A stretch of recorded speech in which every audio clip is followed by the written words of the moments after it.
ನಮಸ್ಕಾರ ವೀಕ್ಷಕರೇ, ನಿಮಗೆಲ್ಲರಿಗೂ ನನ್ನ ಯೂಟ್ಯೂಬ್ ಚಾನಲ್ಗೆ ಸ್ವಾಗತ. ಟ್ಯಾರೋ ರೀಡಿಂಗ್ ಲಾಂಗ್ ವಿಡಿಯೋ ಮಾಡ್ತಾ ಇದ್ದೀನಿ. ನಿಮಗೆಲ್ಲರಿಗೂ ಪ್ರೀತಿಯಿಂದ ಸ್ವಾಗತ ಹೇಳ್ತಾ ಇದ್ದೀನಿ. ಸೊ ನಿಮ್ಮ ಜೀವನದಲ್ಲಿ ಆ ವ್ಯಕ್ತಿ ಯಾವ ರೀತಿಯ ಪಾತ್ರವನ್ನು ವಹಿಸ್ತಿದ್ದಾರೆ ಅಥವಾ ಆ ವ್ಯಕ್ತಿಗೆ ನಿಮ್ಮ ಬಗ್ಗೆ ಭಾವನೆಗಳೇನು, ನೀವು ಕೊಡುವಂತಹ ಪ್ರೀತಿಯಾಗಲಿ ಕಾಳಜಿಯಾಗಲಿ ಆ ವ್ಯಕ್ತಿಗೆ ನಿಜವಾಗ್ಲೂ ಅರ್ಥ ಆಗ್ತಾ ಇದೆಯಾ, ನಿಮ್ಮ ಮೇಲೆ ಅವರಿಗೆ ನಿಜವಾಗ್ಲೂ ಪ್ರೀತಿ ಇದೆಯಾ, ಆ ವ್ಯಕ್ತಿ ನಿಮ್ಮ ಬಗ್ಗೆ ಯಾವ ರೀತಿಯ ಭಾವನೆಗಳನ್ನು ಇಟ್ಕೊಂಡಿದ್ದಾರೆ ಅಂತ ನಾವು ಇವತ್ತಿನ ರೀಡಿಂಗ್ ಮೂಲಕ ನೋಡೋಣ. ಕಾರ್ಡ್ ಏನು ಹೇಳುತ್ತೆ ಅಂತ ನೋಡ್ತೀನಿ, ಅದರ ಜೊತೆಗೆ ಯೂನಿವರ್ಸ್ ಗೈಡೆನ್ಸ್ ಏನಿದೆ ಅನ್ನೋದನ್ನು ಕೂಡ ನೋಡೋಣ. ನೀವೇನಾದರೂ ನನ್ನ ಚಾನಲನ್ನು ಮೊದಲು ನೋಡ್ತಾ ಇದ್ದರೆ ದಯವಿಟ್ಟು ಸಬ್ಸ್ಕ್ರೈಬನ್ನು ಮಾಡಿ. ಸೊ ನಾನೆಲ್ಲ ವೀಡಿಯೋಸಲ್ಲಿ ಪ್ರತಿದಿನವೂ ನಿಮಗೆ ಗೈಡೆನ್ಸ್ ಕೊಡ್ತಾ ಇರ್ತೀನಿ ಅಂತ ಕೇಳ್ಕೊಳ್ತಾ ಇವತ್ತಿನ ರೀಡಿಂಗನ್ನು ಸ್ಟಾರ್ಟ್ ಮಾಡೋಣ. ನಿಮಗೆ ಏನಾದರೂ ಈ ರೀಡಿಂಗ್ ಹೊಂದಾಣಿಕೆಯಾದಲ್ಲಿ ಕಮೆಂಟ್ ಸೆಕ್ಷನಲ್ಲಿ 1111 ಅಂತ ಕಮೆಂಟ್ ಮಾಡಿ. ಹಾಗಾದರೆ ವೀಕ್ಷಕರೇ, ಇವತ್ತಿನ ರೀಡಿಂಗನ್ನು ಶುರು ಮಾಡೋಣ. ಸೊ ವೀಕ್ಷಕರೇ, ನಮ್ಮ ಜೀವನದಲ್ಲಿ ನಾವೊಬ್ಬರೇ ಅಲ್ಲ, ತುಂಬ ಜನ ನಮ್ಮ ಜೀವನದಲ್ಲಿ ಬರ್ತಾರೆ.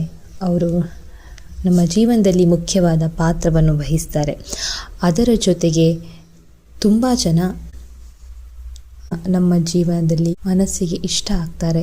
ಅದೆಷ್ಟೋ ಜನ ನಮ್ಮನ್ನು ಬಿಟ್ಟು ಕೂಡ ಹೋಗ್ತಾರೆ. ಆಮೇಲೆ ಇನ್ನು ಕೆಲವರ ಜೀವನದಲ್ಲಿ ಏನಾಗುತ್ತೆ ಅಂತಂದರೆ, ಬಿಟ್ಟು ಹೋದವರು ಮತ್ತೆ ಸಿಗ್ತಾರೆ, ಅವರೇ ಅವರ ಜೀವನ ಸಂಗಾತಿಗಳು ಕೂಡ ಆಗಿರ್ತಾರೆ. ಸೊ ಈ ರೀತಿಯಾದಂತಹ ಜೀವನ ನಮ್ಮದಾಗಿರುತ್ತೆ. ಸೊ ಈಗ ನೀವು ಒಬ್ಬ ವ್ಯಕ್ತಿಯನ್ನು ಇಷ್ಟಪಟ್ಟಿದ್ದೀರಾ ಅಂತಂದರೆ ಅವರು ನಿಮ್ಮ ಬಗ್ಗೆ ಯಾವ ರೀತಿಯ ಭಾವನೆಗಳನ್ನು ಹೊಂದಿದ್ದಾರೆ ಅನ್ನೋದನ್ನು ಇವತ್ತಿನ ರೀಡಿಂಗಲ್ಲಿ ನೋಡೋಣ. ವೀಕ್ಷಕರೇ, ಸ್ವಲ್ಪ ಹೊತ್ತು ನಿಮ್ಮ ಕಣ್ಣನ್ನು ಮುಚ್ಚಿ ಆ ವ್ಯಕ್ತಿ ಹೆಸರನ್ನು 3 ಬಾರಿ ಹೇಳಿ. ಈಗ ರೀಡಿಂಗ್ ನೋಡೋಣ.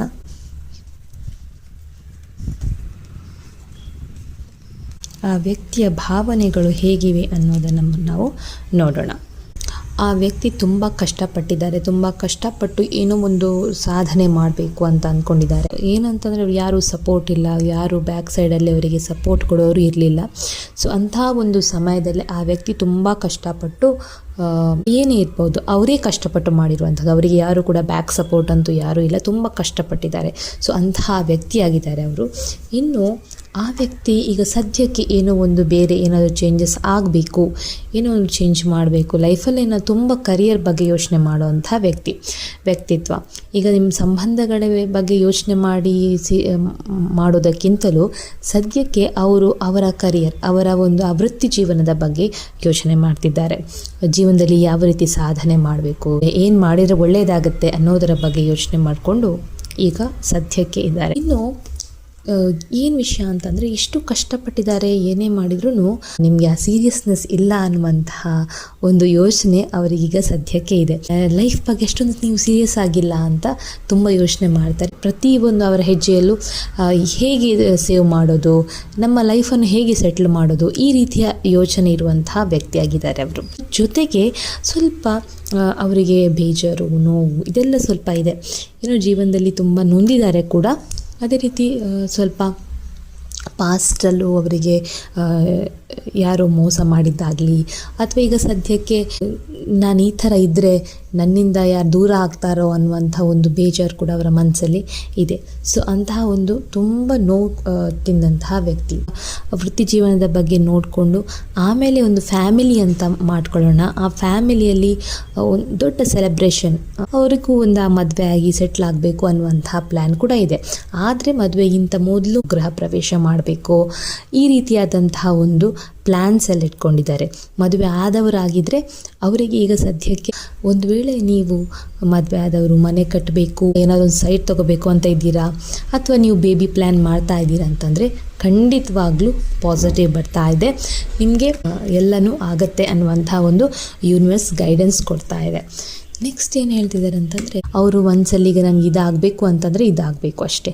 ಅವರ ಮೂಗಿನ ನೇರಕ್ಕೆ ಮಾತಾಡುವಂತಹ ವ್ಯಕ್ತಿ, ಅವರು ಅಂದ್ಕೊಂಡಿದ್ದು ಆಗಬೇಕು ಅನ್ನುವಂಥ ಒಂದು ಹಠಮಾರಿ ವ್ಯಕ್ತಿತ್ವ ಅವ್ರದ್ದು. ಅವರಿಗೆ ಯಾವುದೇ ರೀತಿಯಾದಂತಹ ಕನ್ವಿನ್ಸ್ ಮಾಡಿ ಅಥವಾ ಸಜೆಷನ್ ಕೊಟ್ಟರು ಕೇಳ್ಕೊಳ್ಳೋಕ್ಕೆ ಈಗ ಸದ್ಯಕ್ಕೆ ಅವರು ತಯಾರಿಲ್ಲ. ಸೊ ನೀವು ಅಷ್ಟೇ, ನೀವು ಪ್ರೀತಿನ ಕೆಲವೊಂದು ಸಲ ವ್ಯಕ್ತಪಡಿಸ್ತೀರಾ, ಆದರೂ ಅವರು ಅದನ್ನು ರಿಸೀವ್ ಮಾಡಿಕೊಳ್ಳುವಂತಹ ವ್ಯಕ್ತಿತ್ವ ಈಗ ಸದ್ಯಕ್ಕೆ ಅವರಲ್ಲಿ ಇಲ್ಲ. ಯಾಕಂದರೆ ನಾನು ಮೊದಲೇ ಹೇಳಿದೆ, ಗೋಲ್ ಓರಿಯೆಂಟೆಡ್ ವ್ಯಕ್ತಿತ್ವ.